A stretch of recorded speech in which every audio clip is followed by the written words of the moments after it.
ఎన్నికల కౌంటింగ్ అనంతరం ఈ కృష్ణా జిల్లాలో కానీ రాష్ట్రంలో అనేక మంది తెలుగుదేశం పార్టీ, జనసేనకు సంబంధించినటువంటి నాయకులు, కార్యకర్తలు వైఎస్ఆర్ కాంగ్రెస్ పార్టీ గ్రామ స్థాయి, వార్డు స్థాయి, మండల స్థాయి, నియోజకవర్గ స్థాయి యాక్టివ్గా ఉండేటువంటి లీడర్స్ పైన ఉద్దేశపూర్వకంగా దాడులు చేస్తున్నారు. అదేవిధంగా వాళ్ళ ఇళ్ళకెళ్ళి ఇళ్ళు పగలు కొడతాం, కార్లు పగలు కొడతాం, అర్ధరాత్రులు వెళ్ళి వైఎస్ఆర్ కాంగ్రెస్ పార్టీ శ్రేణుల్ని భయపెట్టాలి, ఈ వైఎస్ఆర్ కాంగ్రెస్ పార్టీని డిస్టేజన్ చేయాలని చెప్పి పెద్ద ఎత్తున ప్రయత్నాలు చేస్తున్నారు. వాటిల్లో కొన్ని చోట్లయితే ఫిజికల్గా వ్యక్తుల మీద దాడులు చేయటం, కాళ్ళు ఇరక్కొడతాం, చేతులు ఇరక్కొడతాం, తల్ల బాగలు కొడతాం.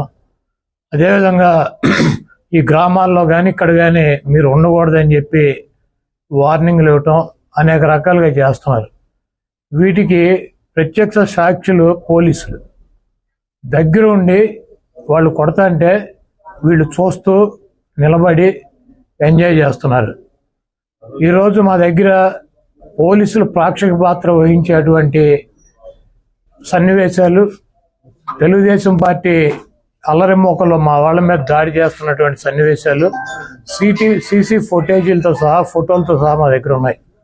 మేము ఎస్పీ గారికి కానీ లేదా లోకల్గా ఉన్నటువంటి పోలీస్ స్టేషన్లో కానీ కంప్లైంట్ ఇచ్చినా, ఒకవేళ మాకు ముందు సమాచారం ఉండి ఇలా గొడవ జరిగేటువంటి పరిస్థితి ఉందని చెప్పినా కూడా వాళ్ళు వచ్చి ప్రేక్షక పాత్ర వహించడం, అదేవిధంగా ఎటువంటి కేసులు కూడా కట్టినటువంటి పరిస్థితి లేదు.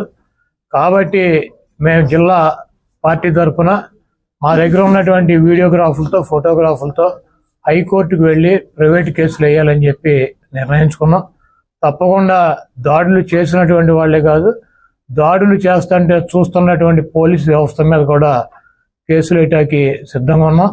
అదేవిధంగా వైఎస్ఆర్ కాంగ్రెస్ పార్టీ నాయకులకు కానీ, అదేవిధంగా కార్యకర్తలకు కానీ ఎటువంటి భయం, ఆందోళన చెందాల్సినటువంటి అవసరం లేదు. రేపు 2 రోజుల్లో జిల్లాలో ఉన్నటువంటి ముఖ్య నాయకులందరం కలిసి ప్రతి నియోజకవర్గానికి వెళ్ళి దాడులు చేసినటువంటి వాళ్ళ ఇళ్ళకెళ్ళి ధైర్యం చెప్పేటువంటి కార్యక్రమం చేస్తాం.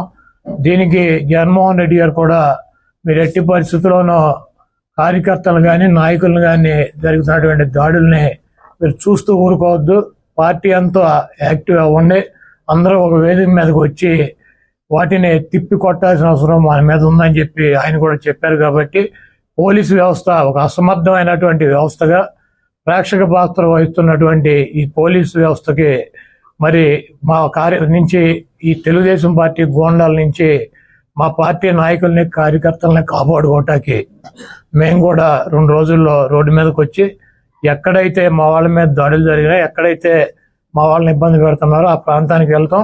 ఆ కాన్స్టిట్యున్సీకి కానీ, ఆ జిల్లాకు కానీ సంబంధించినటువంటి నాయకులందరూ కూడా పాల్గొంటారు. ఆ నియోజకవర్గంలో ఉన్నటువంటి లీడర్స్ కానీ, కార్యకర్తలు కూడా పాల్గొంటారు. తప్పకుండా లా అండ్ ఆర్డర్ ఇష్యూస్ కనుక వస్తే దానికి పోలీస్ వ్యవస్థే బాధ్యత వహించాలి.